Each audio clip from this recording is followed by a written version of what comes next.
हाँ भाई नमस्कार, कैसे हैं आप लोग? नीट 2026 को 1 महीना बचा है और उम्मीद कर रहा हूँ कि आप लोगों की प्रिपरेशन बढ़िया चल रही होगी। बहुत सारे क्वेश्चंस हैं जो आप लोगों के दिमाग में अभी आ रहे होंगे। एक कॉमन सा क्वेश्चन है कि कट ऑफ कितनी जाती है? मध्य प्रदेश में जो गवर्नमेंट मेडिकल कॉलेजेस हैं, उनके लिए मिनिमम नीट में मार्क्स कितने चाहिए? एक क्वेश्चन ये होगा कि अभी लास्ट मंथ में लगभग कितने मार्क्स और इम्प्रूव हो सकते हैं?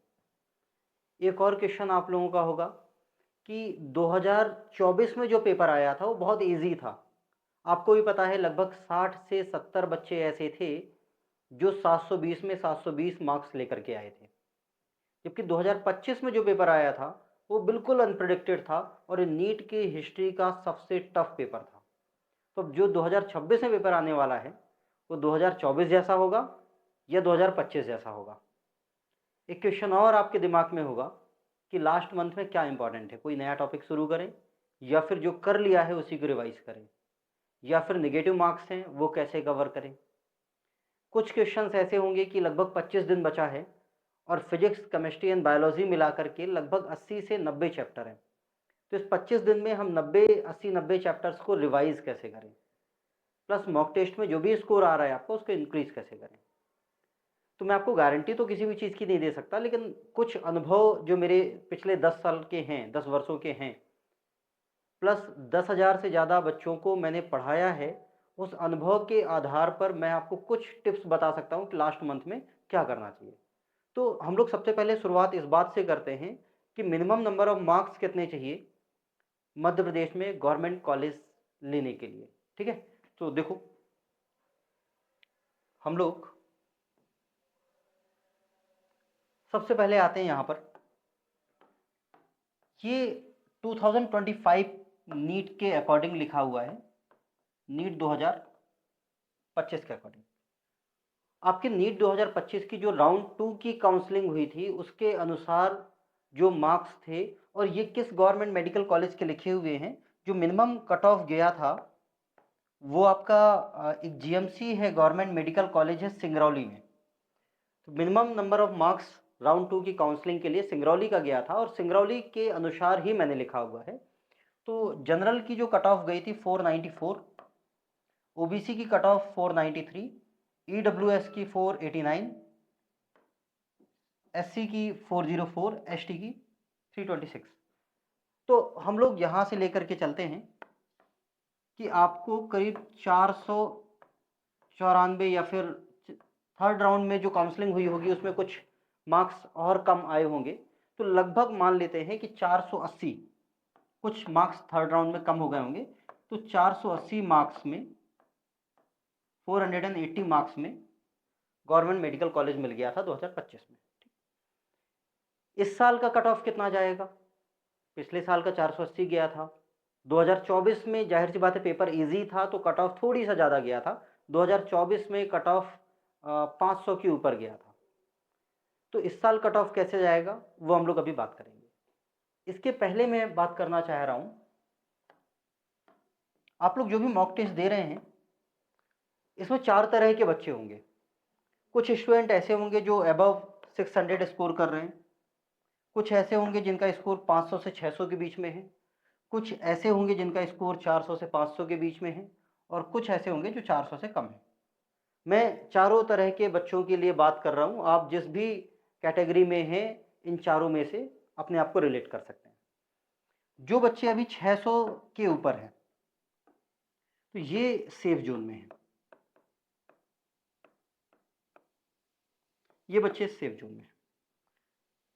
अब आपको क्या करना है, आप सेफ जोन में हैं तो जो भी सिली मिस्टेक हो रही है, जो भी आपने शॉर्ट नोट्स बना रखे हैं उनको रिवाइज करते रहिए। अगले 25 दिन किसी भी प्रकार की ओवर थिंकिंग नहीं करना है, पैनिक नहीं होना है, परेशान नहीं होना है। आप सिलेक्शन रेंज में हैं। कोई बहुत बड़ा अगर आप ब्लंडर करके नहीं आते या आपका बहुत कोई दुर्भाग्य नहीं है तो फिर आपका सिलेक्शन श्योर है, लगभग श्योर है, क्योंकि आप 600 से ऊपर स्कोर कर रहे हैं और मध्य प्रदेश में 500, सवा 500 या 480 के आसपास कट ऑफ जाता है तो आपको कॉलेज मिल जाएगा।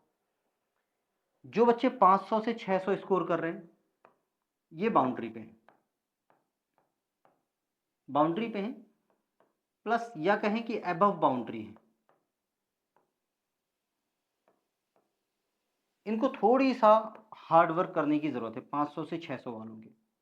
इनके सिलेक्शन के चांसेस अच्छे खासे हैं, लेकिन ये वो बच्चे हैं जिनको अभी भी मॉक टेस्ट में अगले 25 दिन में कम से कम 50 नंबर स्कोर करने की, 50 नंबर इंक्रीज़ करने की ज़रूरत है। मतलब अगले 25 दिन में जो भी मॉक टेस्ट आप दे रहे हैं 50 से 100 मार्क्स इंक्रीज़ करने की ज़रूरत है। अब इसके लिए क्या करना है, जो भी आपका वीक एरिया है, जो भी आपके ऐसे टॉपिक्स हैं आपको लगता है कि जिनमें मार्क्स आप स्कोर नहीं कर पा रहे हैं और थोड़ी बहुत रिवीजन से चीज़ें बन सकती हैं, उनको आइडेंटिफाई करो, उनको सॉल्व करो, उनमें मार्क्स इंक्रीज करने की कोशिश करो।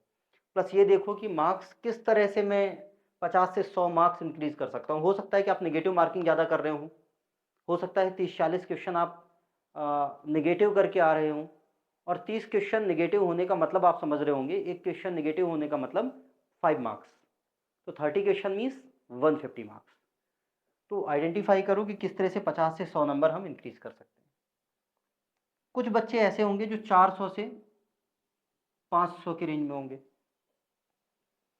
आपको अभी मोर देन 100 मार्क्स इंप्रूव करने की ज़रूरत है।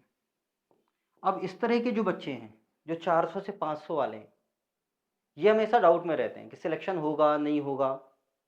तो आप परेशान मत होइए, मैं आपको बता चुका हूँ 2025 की जो कट ऑफ है 480 नंबर में गवर्नमेंट मेडिकल कॉलेज मिल गया था।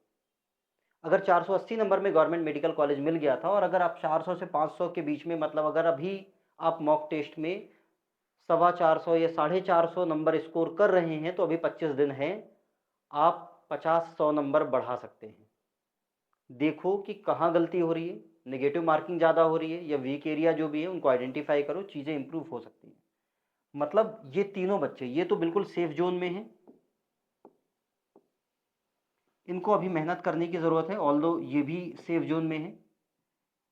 400 से 500 वालों को भी निराश होने की ज़रूरत नहीं है, अगर सब कुछ अच्छा रहा, इम्प्रूव कर लिया तो सिलेक्शन हो जाएगा। अब जो 400 से नीचे हैं, मान लो जो 200 स्कोर कर रहे हैं, 300 स्कोर कर रहे हैं, तो बेटा आप लोग सिलेक्शन रेंज से बहुत नीचे हैं, सिलेक्शन रेंज से बहुत नीचे हैं, ठीक। लेकिन फिर भी आपको देखना पड़ेगा थोड़ी सा कैटेगरी वाइज, क्योंकि ये डिपेंड करेगा कि आप किस कैटेगरी से एग्ज़ाम दे रहे हैं।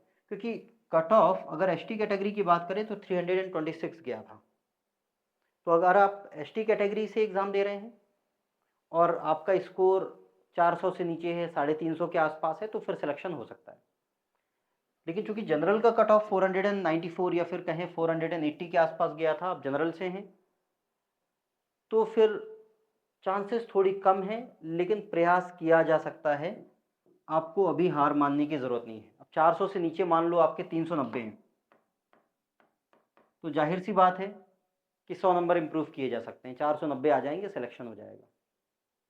कई बार ऐसा होता है कि आपका दिन बहुत अच्छा होता है, जिस दिन आप एग्ज़ाम देने गए उस दिन सारे क्वेश्चंस देखे हुए आ गए।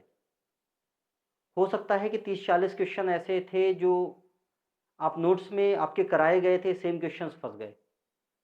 तो उम्मीद हारने की कोई भी ज़रूरत नहीं है, आप लगे रहिए। हो सकता है वो दिन आपका हो सकता है चीज़ें बेहतर हो जाएं, 100-125 नंबर आपके ज़्यादा आ जाएं, ठीक है। तो ये थोड़ी सा सेफ जोन से बाहर हैं जो बिलो 400 हैं। बाकी ये तीनों, ये पहले दो तो सेफ जोन में हैं, पहला तो बिल्कुल सेफ जोन में है, ये अबव बाउंड्री है और इनको मेहनत करने की ज़रूरत है, ठीक है। अगर आप कट ऑफ की बात करें तो कट ऑफ मैंने बता दिया है, इसके अनुसार आप अपने स्वयं के दिमाग से देख सकते हैं कि आप कितने नंबर नीचे कट ऑफ के या कितने नंबर ऊपर चल रहे हैं, ठीक है। सुनो, एक क्वेश्चन और था बच्चों का, क्योंकि 2025 में जो हुआ वो अधिकतर बच्चों के साथ धोखा था, क्योंकि बच्चे 2024 के पेपर के हिसाब से गए थे कि पेपर इजी आएगा, और 2025 में नीट के इतिहास का सबसे कठिन पेपर आया था। तो अब हालांकि मैंने ये बात बोली थी कि 2024 में बहुत सारी चीज़ें ऐसी थी जो इजी आ गई, बहुत सारे टॉपर्स निकले, 720 में 720 मार्क्स आ गए बहुत सारे लोगों के। तो मैंने बोला था कि 2025 में कुछ अनप्रेडिक्टेड सा होगा।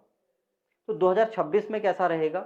मेरा अनुमान है, मैं फिर से कह रहा हूँ कि मैं इस बात पे दावा नहीं करता, कोई गारंटी नहीं देता, क्योंकि भविष्य को बता पाना 100% सच ये पॉसिबल नहीं है। लेकिन हाँ, जो 2026 का पेपर होगा वो मॉडरेट होगा, ना तो 2024 जैसा इजी होगा और ना ही 2025 जैसा डिफिकल्ट होगा। आप इन दोनों का एक मिक्स पेपर मान सकते हैं। जैसा एक नीट का पैटर्न 2023, 2022, 2021 का हुआ करता था, जो लेवल वही लेवल रहेगा। ठीक है, तो बहुत ज़्यादा परेशान होने की ज़रूरत नहीं है।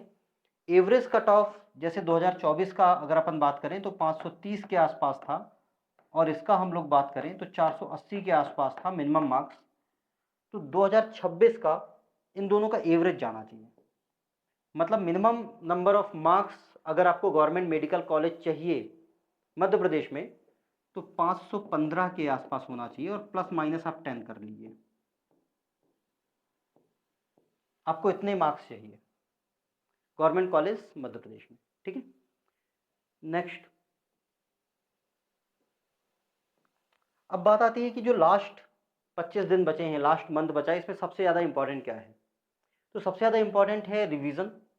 आपको कोई भी नया टॉपिक शुरू नहीं करना, जो भी आप पढ़ चुके हैं। फॉर एग्जांपल आपने 720 मार्क्स का एग्ज़ाम है आपका, आपका कोई एक चैप्टर छूटा हुआ है, फिजिक्स में मान लेते हैं, या केमिस्ट्री में, कोई भी एक टॉपिक, या बायोलॉजी में, और मान लेते हैं वो चैप्टर 10 मार्क्स का आ रहा है, तो आपकी प्रिपरेशन 710 मार्क्स की है ना। तो आप मान लीजिए कि आपको 710 मार्क्स में से स्कोर करना है। ये जो चैप्टर आपका छूटा हुआ है 10 मार्क्स का, आप इसके पीछे मत भागिए, अदरवाइज ये भी गड़बड़ हो जाएगा। तो कोई भी नया टॉपिक रिवाइज नहीं करना है, सॉरी नया टॉपिक शुरू नहीं करना है, जो भी आप पढ़ चुके हैं आप उसी को रिवाइज करिए। 3 चीज़ें हैं, रिवीजन, मॉक टेस्ट और मॉक टेस्ट का एनालिसिस, ये सबसे इंपॉर्टेंट है। ठीक है, रिवीजन कैसे करना है, स्पेशली ध्यान दीजिए बायोलॉजी पे। क्यों भैया? बायोलॉजी पे इसलिए क्योंकि आपके पेपर का 50% वेटेज बायोलॉजी का है, 360 मार्क्स, तो स्पेशली ध्यान दीजिए बायोलॉजी पे। मॉक टेस्ट आप हर 2 दिन में दीजिए। बहुत सारे बच्चे ऐसे होते हैं जो एक एक दिन में 2-2 मॉक टेस्ट दे रहे हैं, कोई मतलब नहीं है, मत दीजिए, आप परेशान हो जाएंगे। आप हर 2 दिन में एक मॉक टेस्ट दीजिए, उसको प्रॉपर एनालाइज करिए कि क्या गलती हो रही है, एनालाइज करिए कि नेगेटिव मार्किंग कहाँ हो रही है, एनालाइज करिए कि किस तरह से हम मार्क्स को इम्प्रूव कर सकते हैं, कौन सा चैप्टर है जो बार बार प्रॉब्लम कर रहा है, जिसको हम इम्प्रूव कर सकते हैं, जिसको हम रिवाइज करके सही कर सकते हैं। ठीक है, एनालिसिस ज़्यादा ज़रूरी है, अन्यथा मॉक टेस्ट देने या ना देने का कोई मतलब नहीं निकलेगा। सेम चीज़ मैं पहले बोल चुका हूँ, टेस्ट का एनालिसिस। भरोसा करिए, नीट का एग्ज़ाम देने वाले 80% स्टूडेंट ये गलती करते हैं। जो मॉक टेस्ट है वो तो देते हैं, मार्क्स अच्छे आ गए प्रसन्न हो जाते हैं, मार्क्स कम आए डिप्रेस हो जाते हैं, लेकिन उसको एनालाइज नहीं करते, और यही सबसे बड़ी प्रॉब्लम है। आपने टेस्ट दिया, आप उस टेस्ट को पूरा एनालाइज करिए। टेस्ट देने में अगर आपको 3 घंटे लग रहा है, तो टेस्ट के एनालिसिस में भी 3 घंटे देना चाहिए आपको। उसमें एनालाइज करिए वीक पोर्शन कौन सा था, एनालाइज करिए कि सिली मिस्टेक क्या थी। बहुत सारे बच्चे होते हैं जिनका एक पैटर्न होता है। फॉर एग्जाम्पल कुछ बच्चे ऐसे होते हैं जो क्वेश्चन पढ़ने में ही गलती करते हैं। रेडियस 2 सेंटीमीटर दे रखी थी, 2 mm पढ़ लिया। बहुत सारे बच्चे ऐसे होते हैं जो कैलकुलेशन में गलती करते हैं, 4 + 2 दे रखा था, 4 × 2 कर दिया। बहुत सारे बच्चे ऐसे होते हैं जो यूनिट्स में गलती करते हैं। तो एक पैटर्न होता है बच्चों का, आप उसको एनालाइज करिए कि आपकी सिली मिस्टेक का पैटर्न क्या है, देन आप चीज़ों को इम्प्रूव कर पाएंगे। ठीक है, जैसे मैंने लिखा हुआ है कि एक तो जो जो क्वेश्चंस आपके मॉक टेस्ट में गलत हुए हैं उनको आप अगेन रिवाइज करिए, क्या गलती हुई है, कि अगर सेम क्वेश्चन सेम टॉपिक से मेन एग्जाम में आ जाए तो फिर गलत नहीं होना चाहिए। आपकी जो सिली मिस्टेक है उनको आप नोट डाउन करिए। जब अगली बार आप टेस्ट दीजिए तो उस सिली मिस्टेक को एक बार जरूर देखिए कि ये गलतियां हमसे हुई थी और इसको हमें नहीं करना है। इसके बाद जो आपके वीक टॉपिक्स हैं, जो उस टेस्ट में आपको प्रॉब्लम कर रहे थे, for example young double slit experiment का क्वेश्चन आ गया और वो आप रिकॉल नहीं कर पा रहे हैं, टेस्ट खत्म होते ही यंग डबल स्लिट एक्सपेरिमेंट को नोट डाउन करो कि यार इसको मुझे रिवाइज करना है। मोल कॉन्सेप्ट का एक क्वेश्चन आया था लेकिन उसको मैं रिकॉल नहीं कर पा रहा था, उसको नोट डाउन करो कि यार मोल कॉन्सेप्ट था जो प्रॉब्लम कर रहा था, इसको मुझे रिवाइज करना है, इसको नेक्स्ट डे कवर कर लो। कुछ बातें और हैं जो आपको नहीं करनी है। पहला, कोई भी नई बुक शुरू नहीं करना, ये सबसे बड़ी गड़बड़ी है। आप बहुत सारे पब्लिकेशन हैं, बहुत सारे इंस्टीट्यूट हैं, और भरोसा करो कि जितने भी इंस्टीट्यूट हैं सभी इंस्टीट्यूट अच्छे हैं और सभी इंस्टीट्यूट अपनी ईमानदारी से मेहनत कर रहे हैं। आप जिस भी इंस्टीट्यूट में पढ़ रहे हैं उस पर भरोसा करिए, उसके उन्होंने जो भी पब्लिकेशन दिया है, उन्होंने जो भी पढ़ाया है उस पर भरोसा करिए। आपको जिस भी टीचर ने पढ़ाया है उस पर भरोसा करिए, उनके नोट्स पे भरोसा करिए, और जो भी आपने साल भर किया है बस उसी को रिवाइज करिए, नई चीज़ को फॉलो नहीं करना है। ठीक है। नेक्स्ट, कोई भी नया चैप्टर नहीं उठाना। नेक्स्ट, आपको केवल रिवाइज नहीं करना है। देखो, बायोलॉजी में ये चीज़ अच्छी हो सकती है कि आप चीज़ों को पढ़े जा रहे हो, थ्योरी को, बायोलॉजी में ये चीज़ काम कर सकती है और करती भी है। लेकिन फिजिक्स में और केमिस्ट्री में आपको ज़्यादा से ज़्यादा फोकस करना है न्यूमेरिकल में। मतलब अगर आप फिजिक्स पढ़ रहे हैं तो 80% ऑफ द टाइम फिजिक्स पढ़ने का आप न्यूमेरिकल पोर्शन पे दीजिए, क्योंकि एट द एंड आपको एग्जाम में न्यूमेरिकल्स ही सॉल्व करना है। ठीक है। नेक्स्ट, परेशान नहीं होना है, और दूसरा, कंपैरिजन नहीं करना है। आपके क्लास में कोई दूसरा बच्चा है या फिर आपका कोई नोन है जिसके ज़्यादा मार्क्स आ रहे हैं या कम मार्क्स आ रहे हैं, तो आपको बिल्कुल भी कंपैरिजन नहीं करना, क्योंकि आपको नहीं पता कि 3 मई को जो एग्ज़ाम होने वाला है वो दिन आपका अच्छा है या बुरा है। हो सकता है आपका दिन बहुत अच्छा हो, तो कंपैरिजन नहीं करना है, चीज़ें हमेशा ख़राब कर देता है। ठीक है। नेक्स्ट, एक माइंडसेट है, इसका बहुत बड़ा खेल है अंतिम 25 दिनों में, अंतिम 30 दिनों में। पहली चीज़ जो आपको रखनी है वो कॉन्फिडेंस, डाउट नहीं रखना बिल्कुल भी। सिलेक्शन होगा नहीं होगा ये सब आपको नहीं सोचना है। एक एग्ज़ाम है, एक प्रोसेस है जो अगले 25 या 30 दिन बाद होने वाली है। आपको उसमें अपना बेस्ट परफॉर्म करना है। चीज़ें होंगी या नहीं होंगी, कॉलेज मिलेगा नहीं मिलेगा, ये सोचना आपका काम नहीं है। आपको अपना बेस्ट देना है, आपको अपना बेहतरीन देना है। ठीक है। नेक्स्ट, मोटिवेशन अच्छी चीज़ है, but the consistency is the best thing. आपको कंसिस्टेंट रहना है इन 25 दिनों में। आप तय करिए कि किस तरह से हम फिजिक्स, केमिस्ट्री, बायोलॉजी को रिवाइज करेंगे, उसका एक शेड्यूल बनाओ, और जो भी शेड्यूल बनाओ उसको पूरी तल्लीनता से फॉलो करो। एक और चीज़ है कि आपको बिल्कुल शांत दिमाग से काम करना है, बिल्कुल भी परेशान नहीं होना है इन 25 दिनों में। ठीक है। एंड द लास्ट वन, जो कि सबसे इंपॉर्टेंट है, जो भी आपने तैयारी कर रखी है उस पर आप भरोसा करो। आप भरोसा रखो, आपने साल भर जो भी किया है बेहतरीन किया है, जो भी एट द एंड होगा बेहतरीन होगा, और जो भी ईश्वर ने आपके बारे में लिखा होगा बेहतरीन ही लिखा होगा। तो बिल्कुल भी परेशान नहीं होना है। मैं हमेशा बोलता हूँ और आज भी यही बात कह रहा हूँ कि आपके हाथ में केवल एक ही चीज़ है और वो है प्रिपरेशन करना। आपके हाथ में एक ही चीज़ है और वो है अपना सबसे बेहतरीन देना। इसके बाद रिजल्ट क्या होगा, परिणाम क्या होगा, एग्ज़ाम के बाद कितने आप स्कोर करोगे, ये आपके हाथ में है ही नहीं, तो आपको सोचना ही नहीं है। आप बस भरोसा रखो, जो भी होगा बेहतरीन होगा। ठीक है।